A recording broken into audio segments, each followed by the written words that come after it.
All right, it's our greatest hit show, sort of, and biggest flops, biggest misses. Welcome to the show. We're going to talk about 2 hits and 2 misses from 2024 and also talk about these guys for 2025. Also, might surprise you to know that Cooper Kupp, who is apparently going to be traded, he was actually a top 25 receiver, 23 per game in full PPR this past year, 25th per game in non-PPR. What does he have left in the tank? We'll talk about it as we welcome you to Fantasy Football Today, presented by BetMGM, the sportsbook born in Vegas.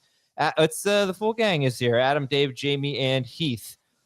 All right, so we got some coordinator news to talk about. We got, like I said, hits and misses. Heath, how you feeling? A few days out. I've just been spending a lot of time thinking about what a great matchup this is, how privileged we are to get to watch it. Like these two teams, the amount of talent in the coaching staff, both teams, the quarterbacks, 2 of the best offensive lines. I asked my son this question this morning. If you took the Chiefs and the Eagles and coaching staffs, players, everything, and made an all-star team, and they played the rest of the league, who would win? The league. The league. I'm not sure.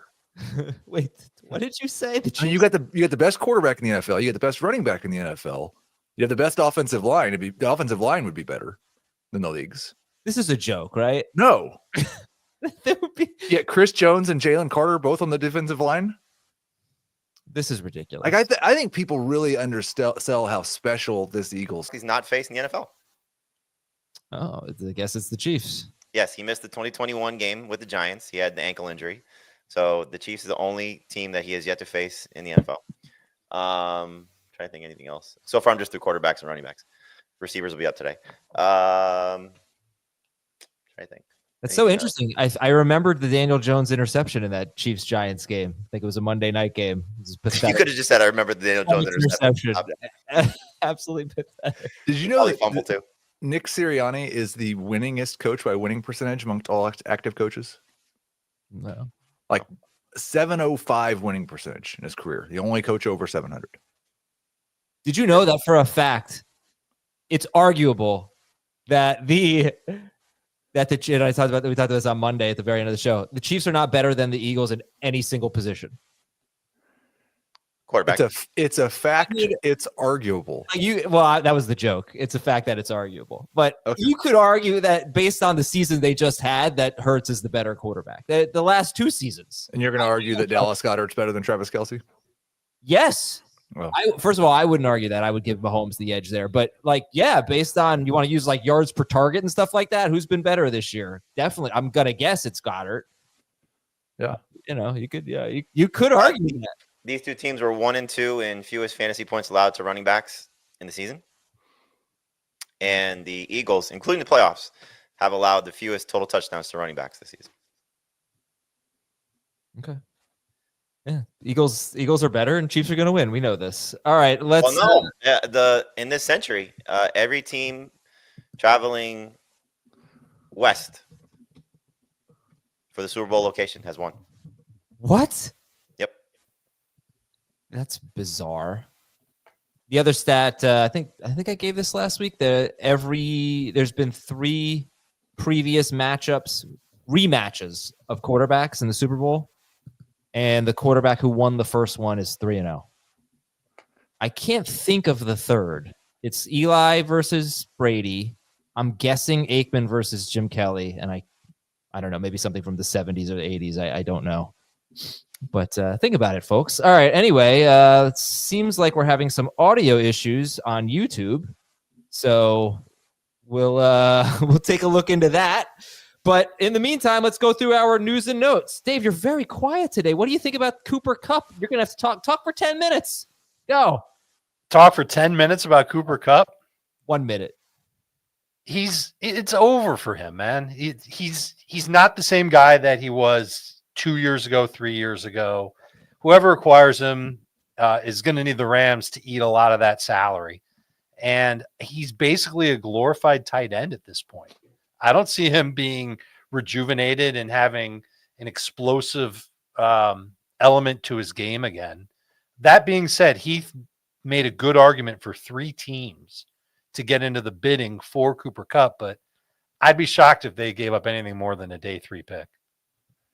Yeah, I think that's the best part is that like the Rams have a history of trading older wide receivers for not very much and paying part of the salary. I think that's probably what they're expecting to do here.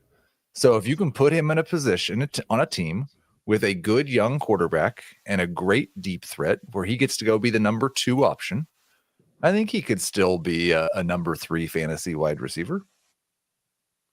Did you see he posted something on Instagram wearing a Bills hat?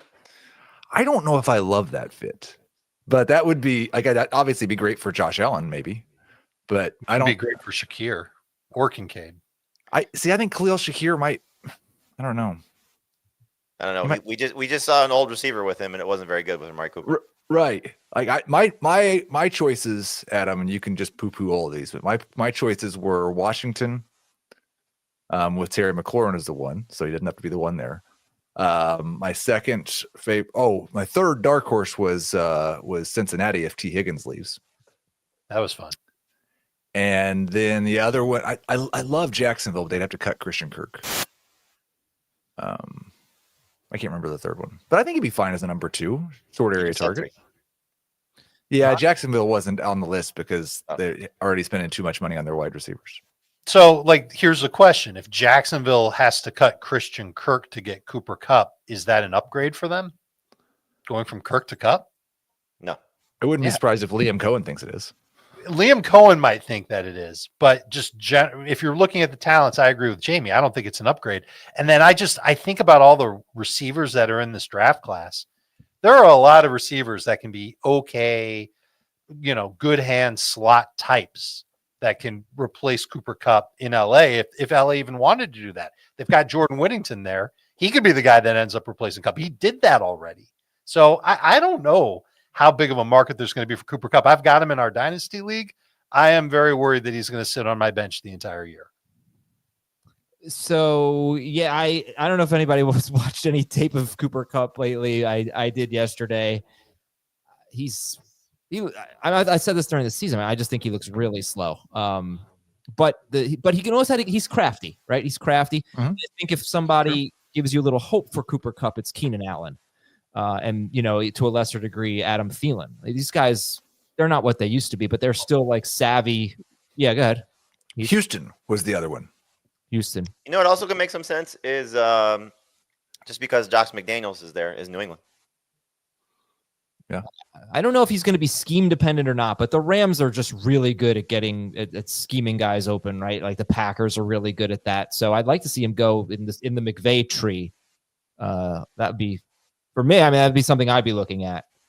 I have no idea what the Joe Brady offense is like, for example, compared to the McVay tree. The McVay tree is basically everywhere now. It's it's Houston, it's Atlanta, it's Jacksonville. There's others. Could he go to San Francisco? The McVay tree or the Shanahan tree?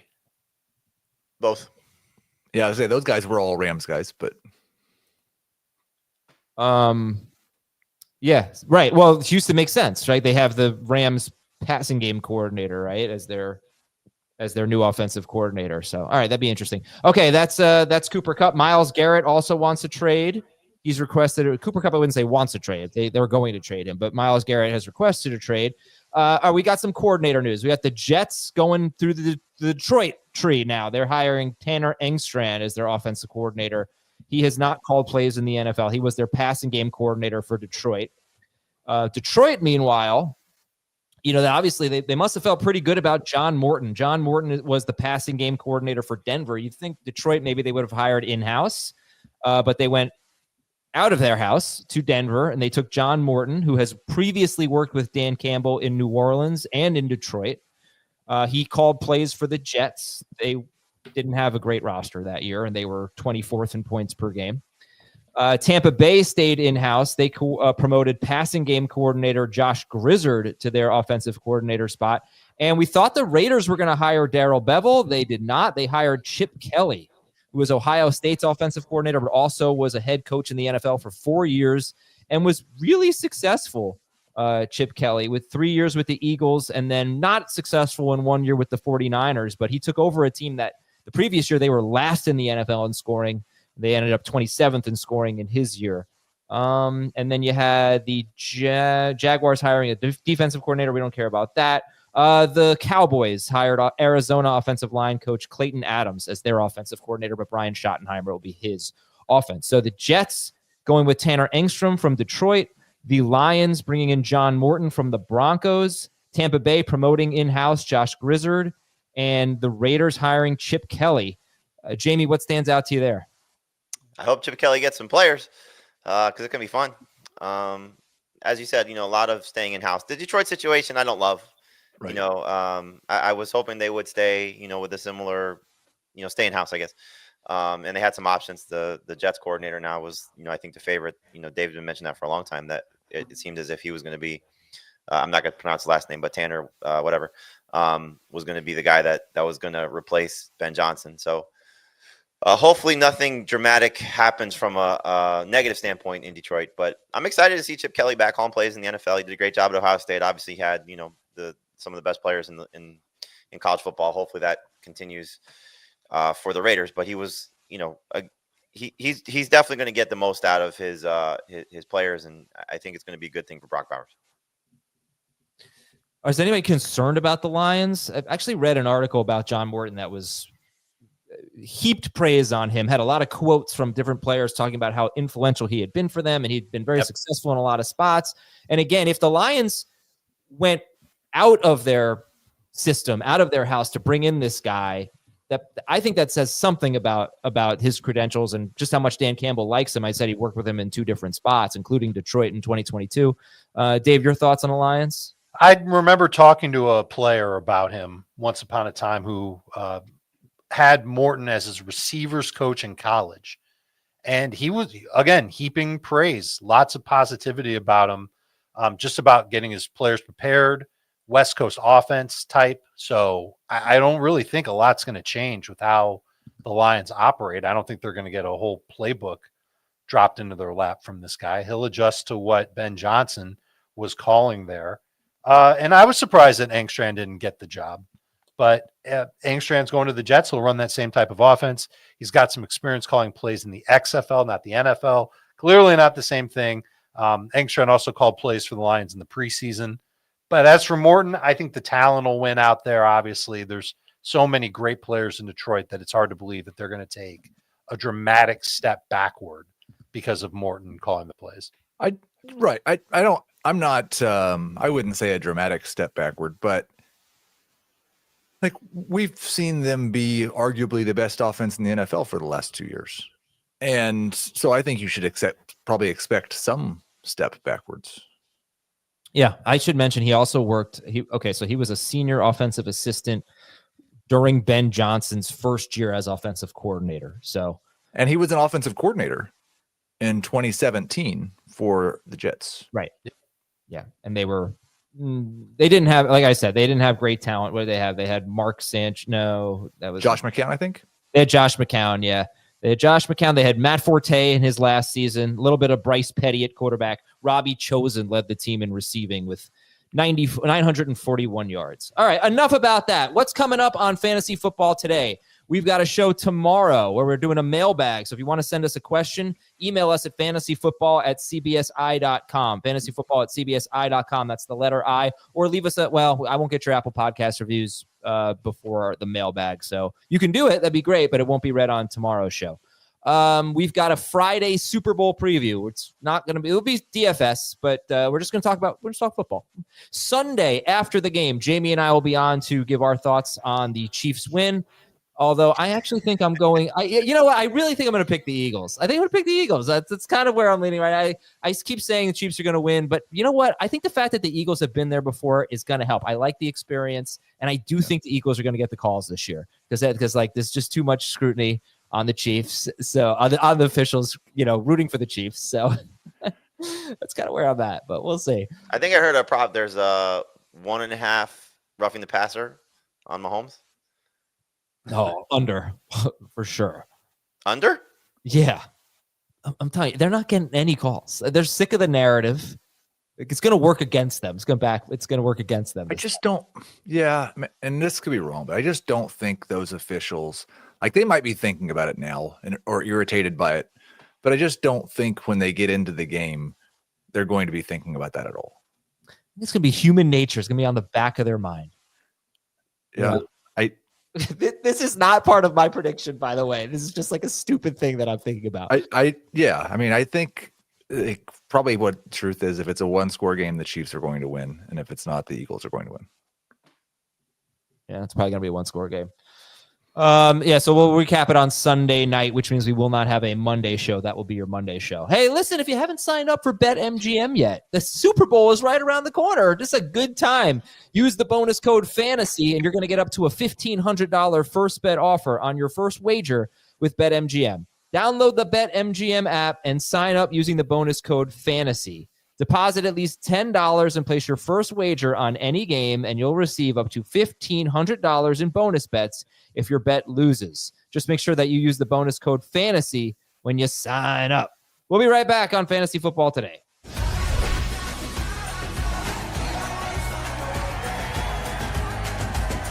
Yeah, we always find our way back home. All right, let's get to our greatest hits and biggest misses. So we got 2 of each. Heath, if you could listen to one greatest hits album, what would it be?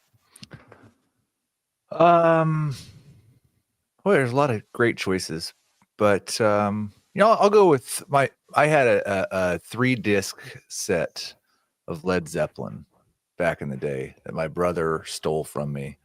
I just saw him. He was back in town for a little while and asked him if he still had it, and he just laughed at me. But yeah, Led Zeppelin. All right, I can't really argue with that, even though I'd probably only like 3 or 4 songs on the entire 3 discs. All right, who are your biggest hits from 2024? I don't know, but the guys that I chose were Mike Evans and T. Higgins. And I didn't really know how we were qualifying this, but I went back and I was higher on those guys looking at the rankings from right before the start of the season. And they were 2 of the top 3 wide receivers in the fantasy playoffs. They both finished as top 10 or 11 wide receivers on a per game basis for the season. And so Mike Evans and T. Higgins. Yeah, Evans finished as wide receiver 11 per game in PPR. T. Higgins, wide receiver 5 per game in PPR. Higgins had 10 touchdowns in 12 games. Evans had 11 touchdowns in 14 games. I'll just throw out one of mine was Chris Godwin, who I wish I had been higher on. It wasn't really a big hit for me, but I put him on there because we haven't really talked about him. I did have a bold prediction that he would be better than Mike Evans, and he was in the first 6 games. I won't count week 7 because Evans got hurt early. I think he scored a touchdown on the play, if I recall, and then he got hurt against the Ravens. They both got hurt in that game, but Evans missed most of the game. First 6 games of the season, Evans was wide receiver 23 per game, and Godwin was wide receiver 4 per game. He ended up as wide receiver 3 per game in full PPR. So just spinning it forward, Godwin's going to be 29 years old this month. Evans, how old is Evans going to be? 31? 32, I believe. 32. If they're both on the Bucs, how big is the gap next year between Evans and Godwin? Drafting or finishing? Yeah, both. I'll probably have Mike Evans ahead of him. I But do you would think guess it'll be by everyone's 10 drafting. spots or 5 spots? How many? Say that again, Dave. How many spots will he be ahead of him by? They're both borderline top 12 guys. So Wow. like within 5 spots of each other. Boy, Sure. I don't have. I would anticipate probably 2-round difference between them getting drafted. I mean, it's greatly, like, obviously we're speculating on Chris Godwin being back on the Bucs, and we don't know if that's going to be the case. But the other thing is, I had kind of treated Chris Godwin's ankle injury as something I'm not going to have to worry about next year. I've seen some people talking on social media, and I think even an article, that maybe we shouldn't just say that Chris Godwin's definitely going to be 100%. The ankle injury was a pretty complicated one and could take a while to recover from. And we've already seen a year of Chris Godwin, or at least the first half of a year, impacted by an injury from the prior year. 4.5. Yeah. He was actually bad in 2022, and then he said he still wasn't over the ACL injury for about a year and a half. Right. Because I think he tore it in 2021. So I think like if Chris Godwin was healthy going into next year and hadn't just had this, then maybe you would say Godwin just ahead, because we'll have some uncertainty. I would say Godwin just behind. I think also you want to see what kind of contract he gets if he stays in Tampa. Right. Because if it's a prove it deal, then he doesn't think he's right and they don't think he's right. If he gets a mega extension, then I'm sure feel pretty confident that he's right back to form. What about the fact that Evans was wide receiver 23 per game in the first 6 games of the season? Does that ring any alarm bells for you? You know, going into next year. I mean, I'll probably be wrong on this again, but I'm probably gonna be out on Mike Evans. Yeah, I don't. And his cost for sure. It was 6 games, and one of like you mentioned, he left early in week 7. He only played 57% of the snaps in week 6. Yeah, I don't know if that's because it was a blowout. Or did they get into a fight? I don't remember him getting ejected. Right, he faced the Broncos and he faced the Saints, and those are games that he's not going to do well in. Right, Surtain and Lattimore. So I did notice that too. So I think 6 games with one of them against Patrick Surtain and one of them where you play 50% of the snaps is not necessarily a good indicator, but it gives you a little cause for concern. I probably won't be quite as high on him as I was last year. All right, let's go to Jamie's 2 greatest hits. So guys that he was right about on draft day. Drake London, who finished as wide receiver 14 per game, had 100 catches, 1,271 yards, 9 touchdowns in a full season. Chase Brown, who was RB 14 per game, but from weeks 9 through 17, he was RB 5 per game. So Drake London and Chase Brown, Jamie. Wasn't thrilled with the start for Chase Brown, but obviously it was just a matter of time before he proved he was better than Zach Moss. Moss getting hurt helped clearly, but he looks like a superstar, and hopefully he's the featured running back again for the Bengals going into the season. Knowing how they spend money, I would be surprised if they go out and try and find a replacement via free agency, as we saw with Moss. They gave him a 1-year deal or 2-year deal for a little bit of money. They could obviously draft a guy. It's a loaded draft class, so that could change some things, but would be shocking if they spent a lot of capital on that position, knowing how great Chase Brown was. For Drake London, look, there were a couple different pockets of how he performed. With Kirk Cousins, when Cousins was still playing well, had a little bit of the lull there, got banged up a little bit. Closed the season strong with Michael Penix.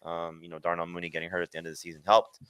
But I think London showed that he can have, the ability to be one of the top tier fantasy receivers, and hopefully he continues to grow with Michael Penix going into a full year of him starting.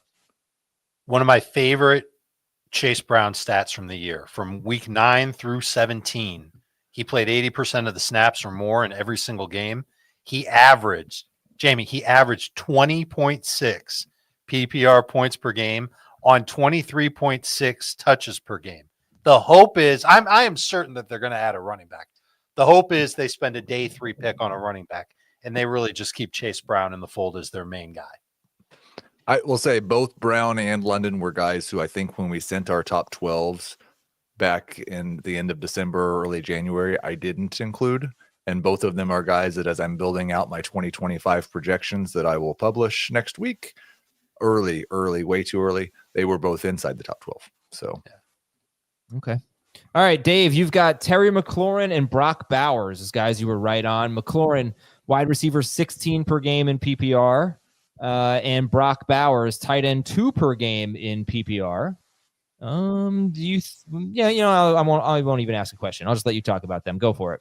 And I don't think McLaurin is going to qualify as a top 12 type of fantasy wide receiver. In fact, we could see his stock go down if the Commanders make a splash at wide receiver. They sign a big time. What if they get T. Higgins, for example? It'd be crazy for them to do that, but they've got the cap space to add a big time player, or they can draft a big time wide receiver. That could send McLaurin's stock plummeting. But he had a career year, 15.8 PPR points per game, 5th in consistency at the wide receiver position this year, despite being 35th in targets per game. All he needed was a quarterback. And so one of the lessons learned from this year is a wide receiver that gets a change at quarterback, an upgrade at quarterback. You've got to hope, maybe anticipate that they have a shot at a career just like Terry McLaurin had. We'll think about that with quarterbacks changing teams over the course of the offseason. And then Brock Bowers, that was a combination of stud in college, going to a team that you knew was going to be playing from behind. One of the quarterbacks that they had was just an absolute auto rifler to the short area target the year before. That was Minshew, and Minshew kept it up with a lot of targets to Brock Bowers. And then O'Connell learned from that, and he hit Bowers with a ton of targets. In 9 games with at least 6 targets, Brock Bowers averaged a Chase Brown late season-esque 20.7 PPR points per game, 14.6 or more PPR points per game in 8 of those 9 games. This is another team. We do not want to see the Raiders spend a lot of capital at wide receiver, both in free agency and the draft. Let Brock Bowers stay as that main guy. I think McLaurin is so interesting because, did he need a better quarterback? Obviously, he got the best quarterback that he's ever played with. Yep. However, I think one of the reasons that the fantasy community wasn't higher on McLaurin is because no matter how good a mobile quarterback is, someone that we expected to run as much as Jaden Daniels, I don't think we were expecting prolific passing numbers. And they averaged 231.3 passing yards per game. If I remember correctly, there was something like 22nd in the NFL. 2023, they averaged 245.5 passing yards per game. It was just like we talked about this last week. It was entirely 100% just the touchdowns. Yep. Like he didn't get a lot. In fact, he didn't get it more target. It was his lowest target total since his rookie year. Yeah. It wasn't a career high in catches. It wasn't even better than his career 17 game pace in yards. 13 touchdowns. He just scored 13 touchdowns. He will be, whenever whoever writes the regression article for this summer writes it, it'll probably be me. He'll be one of the top regression candidates because, no wide receivers we project to score 13 touchdowns on 117 targets. Absolutely. If I were going to make a case, a better case for that, it would be just removing the first 2 games of the season. Because Jaden Daniels just wasn't really Jaden Daniels yet. He was throwing to his running backs all the time. Everyone was criticizing Cliff Kingsbury, the horizontal raid and all that. The last 15 games of the season, McLaurin was on pace for 1,200 yards, but still only 119 targets and 15 touchdowns. And then look at the playoffs, though. The playoffs, he had 227 yards in 3 games. He's actually second on the team behind De'Ami Brown. But yeah, I don't know that we're even going to have this discussion this year in terms of a guy getting a rookie quarterback, anything like Jaden Daniels. Like no. Cam Ward and Sanders, they're not going to rush for nearly as prolifically as Daniels. Or throw. Well, could Cam Ward, could one of them throw for 4,000 yards? I think they could. In 17. They could. Probably where they go. If they go to a starting yeah. job. I don't think they throw the pass heavy system where they get to throw 650 passes, maybe. I don't think they're going to approach, what did he throw, 29 touchdowns this year? Washington as a team threw 29 touchdowns. There was a little bit of Mariota in there. All right, who's next? Me. Ooh, okay, my 2 biggest hits. Chris Godwin really wasn't one of them. I was going to say T. Higgins, but Heath answered first. But I just wanted to bring up Godwin, wide receiver 3 per game. I did think he'd be better in PPR than Evans, and he was significantly in the first 6 games of the season. The other guy was Kamara. And everything I said about Alvin Kamara going into 2024, I feel like we could say again in 2025. He's a year older, and he's gone 4 straight seasons without a carry of 30 or more yards. That is pathetic. I'd see. I have a note on that.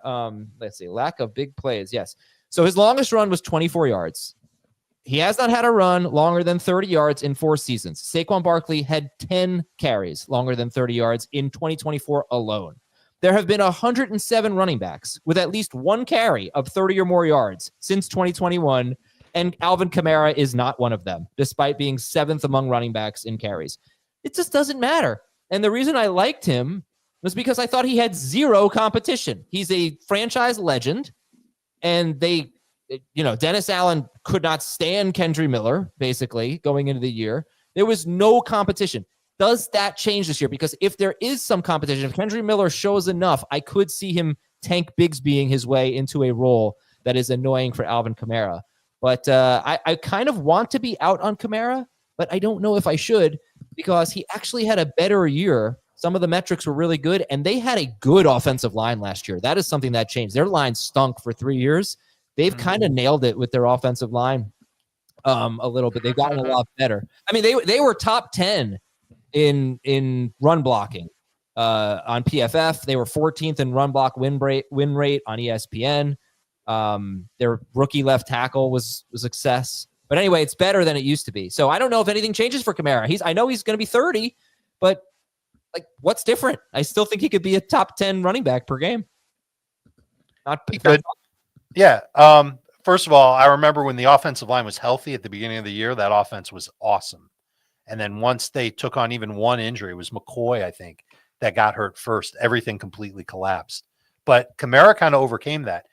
When I've started doing my research on all these players, the first thing I looked at with Kamara is, well, the best thing that could happen is that Taysom Hill leaves the team.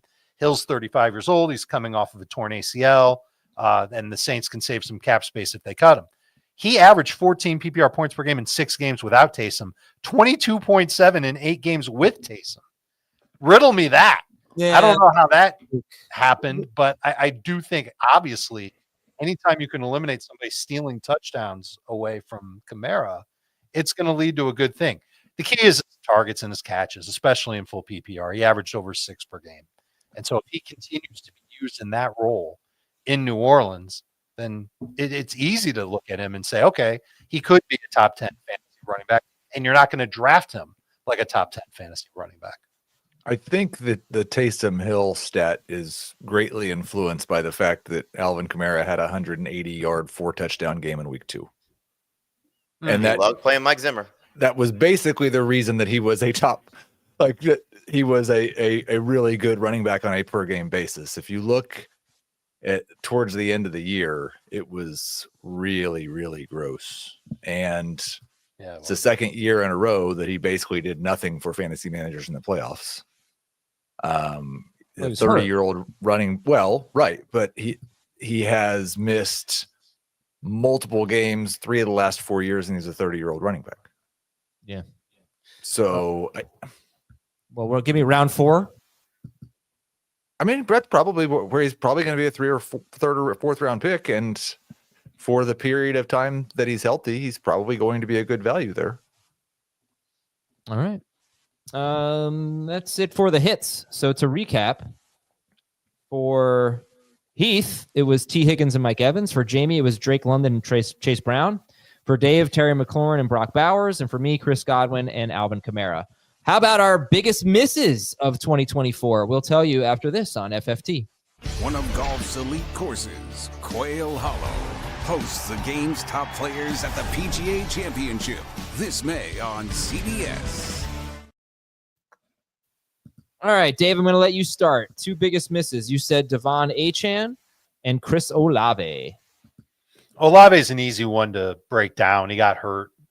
Even when he was healthy, he wasn't getting good numbers consistently in New Orleans. And I'm going to have a problem because I still love the talent. I'm hopeful that the Saints can improve their offense, improve their passing game, and Olave can still be that number 1 guy. But if it's Derek Carr and if they add another wide receiver and if the offensive line is still an issue and et cetera, I'm probably going to target Olave as no better than a number 3 receiver. I'm sure the majority of fantasy managers will do the exact same thing. I still believe that he's got a lot of upside. I still believe that he's a tremendous player. But if you throw on all these issues, you tack on the concussion issue. Does he even really want to be there? I know there was some hubbub from his brother about that in New Orleans. And it definitely makes me skittish on him ever reaching his potential. And this is a guy who had a ton of it when he came out from Ohio State. The other guy I whiffed on, Devon Achane, there were a lot of things I did not love about his situation, and he overcame all of them. Played almost every game, 10 games with at least 18 PPR points, averaged about 18 PPR points. 6 of his 10 games were in blowouts. Heath made a great point before the season that when Achane played in blowouts in 2024, that's when he got his huge numbers. Technically, we can say the same thing for this past year, but he still had some great games, even when it was a competitive game with the Dolphins. And now Miami has an offseason where they can improve their offensive line even more, find more creative ways to use Achane? Do they really have a running back that's going to take Achane off the field a significant amount of time in 2025? All these things point to Achane as an easy first-round pick, especially in full PPR. I just want to talk about Olave real quick here. Mentioned him on the, I think it was the Bounce Back show. So just some numbers. He played 6 healthy games. He left 2 games where he played fewer than 12% of the snaps, or 10% or fewer of the snaps in 2 games. So if we just look at his 6 healthy games and his 17 game pace in that compared to Terry McLaurin's season, right? Just for some perspective. Terry McLaurin, 82 catches. Chris Olave on pace for 85 catches. Terry McLaurin, 117 targets. Olave on pace for 119 targets in those 6 games. McLaurin, 1,096 yards. Olave, 1,082 yards. So almost identical here. Touchdowns. McLaurin, 13. Olave, 3. Right. So it's just, you do with that. You do with that what you will. But That's what I was going to say. Is it's kind of like Dave basically had 2 wide receivers that are kind of the same guy as his biggest hit and biggest miss. Like I think Chris Olave just kind of is Terry McLaurin. He'll probably have 1 good touchdown season. they went in such different ranges though in the drafts, right? Like McLaurin was kind of a wide receiver 3 afterthought, and then Olave. That's because McLaurin had 2 more years of being Terry McLaurin. Yeah. All right, Jamie, your 2 biggest misses were Anthony Richardson and Dalton Kincaid. Yeah, they were good. Good misses. I thought both guys had top 5 upside, and they didn't come close to that. Richardson clearly had trouble throwing the ball again. Dealt with injuries again, and was benched. Not just because he was hurt; he was benched because the team thought that they can go a different direction and have more success. So as we talked about, several times already this offseason, he's not going to be drafted as a number 1 quarterback. I don't think anybody's going to buy into that, but he's going to be one of the higher end number 2 quarterbacks with the hope that some of the positives carry over to this year, and we get a little bit more consistency. Getting a quarterback coach that hopefully will fix his mechanics is big, and they've already done that. And so hopefully he stays healthy and can, do something similar to what Jane Daniels did, which is, be a 3,800 yard guy and, get his touchdowns up and, limit the turnover. So there's still that potential there for him, but, we're getting to the point where potential is not something a lot of fantasy managers want to buy into. And the same thing with Dalton Kincaid. Look, he had some good moments last year. But a lack of touchdowns, a lack of taking a step forward in a very depleted receiving core, very frustrating situations. I have to buy into a little bit. He said he was playing through 2 knee injuries. One we know, one, who knows how significant it was. At what point did he get hurt? But another guy that's going to be tough to trust as a starter. So, we've broke down our top 12 tight ends. I think for at least 4 of the 6 people who sent in their rankings, he was still a top 12 guy, if not all 6. So there's still some ability there or potential there to be drafted as a number 1 tight end. But again, I just think when you look at it and sort of break it down, we'll see what the Bills receiving core looks like. Everything should shake out for them this offseason. But to say he's a number 1 tight end is a little bit tough to swallow. Yeah, I'll get to my guys after Heath rather.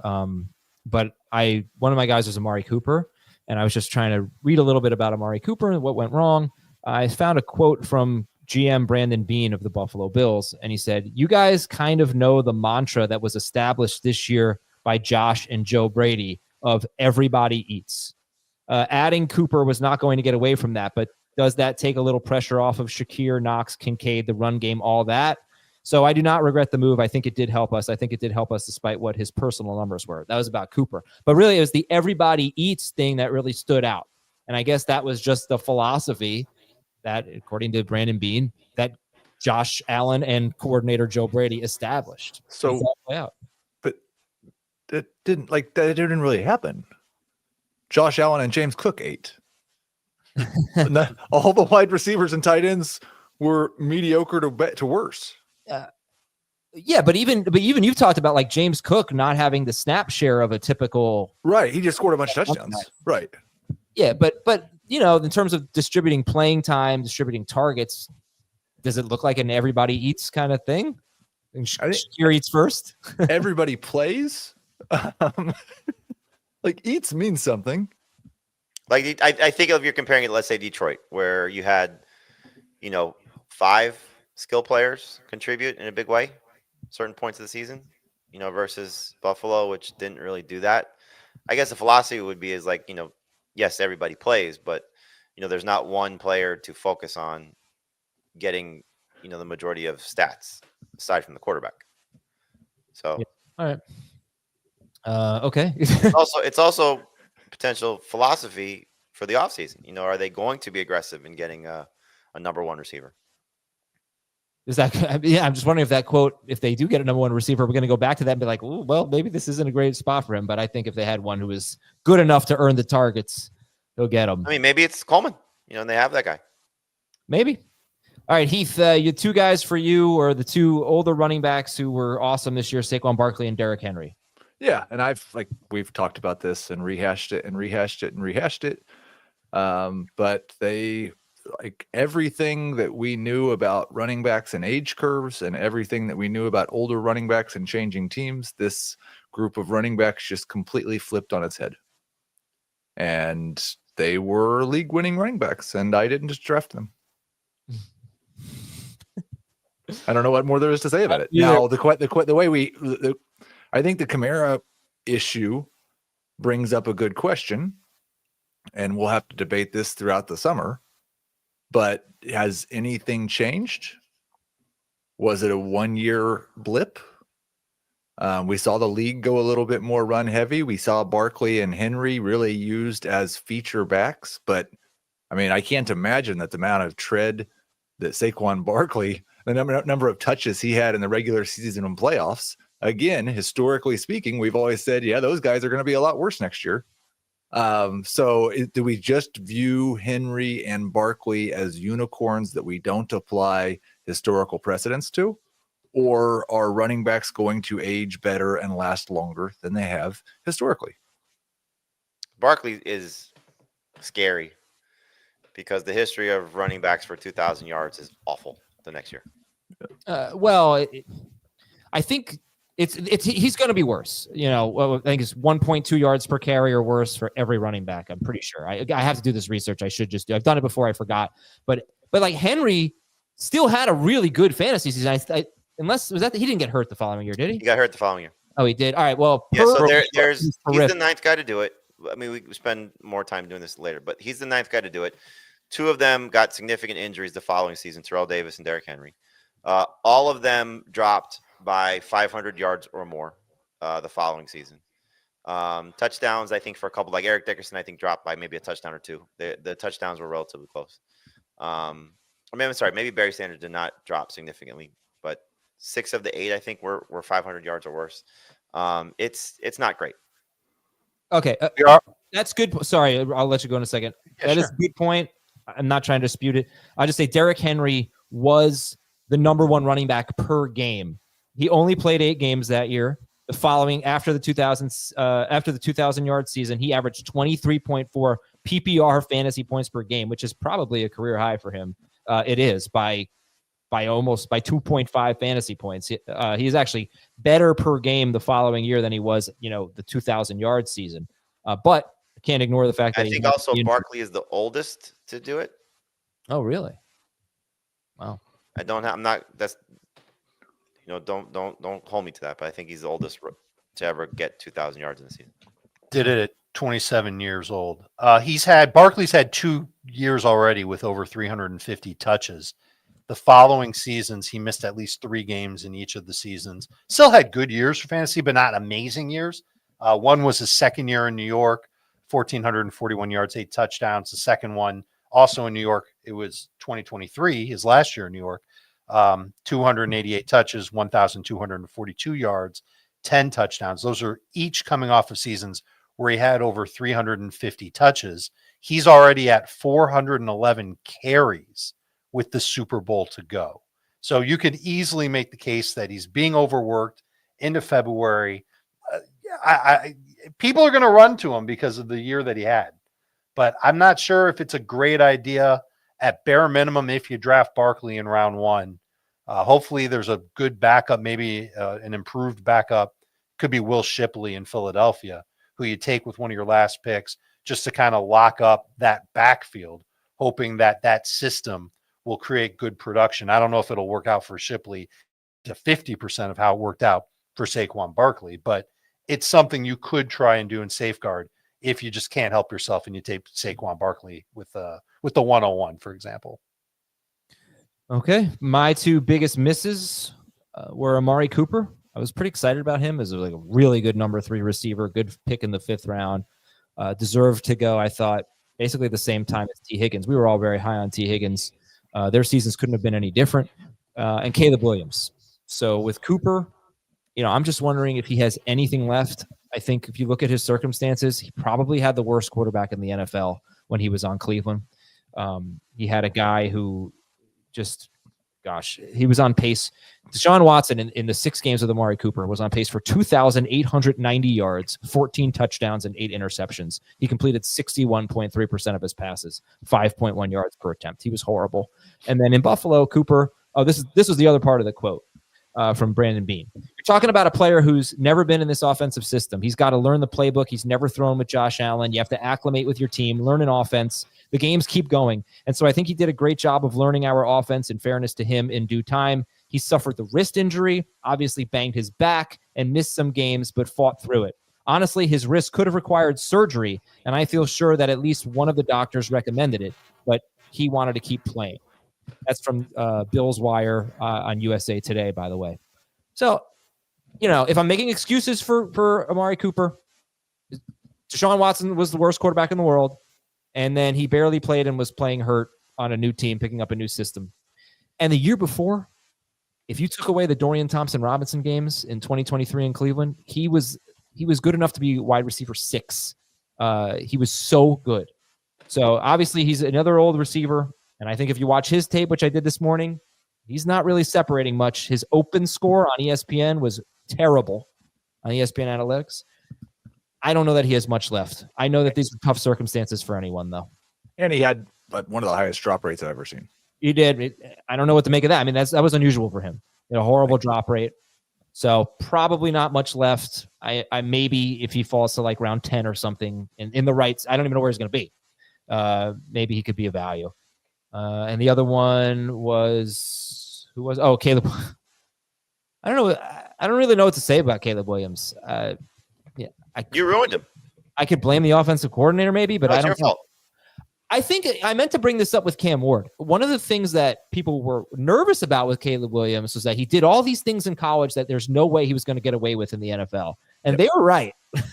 And Cam Ward's kind of the same thing. So I just want to throw that out there. One of the things that quarterbacks, and we talked about this last preseason, like he was a hero ball guy in college and held onto the ball way too long and took way too many sacks.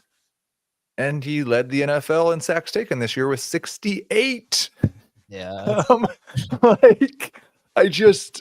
Hopefully that improves in year 2, but he had a receiving core that would have allowed him to get the ball out on time a lot more regularly than he chose to do.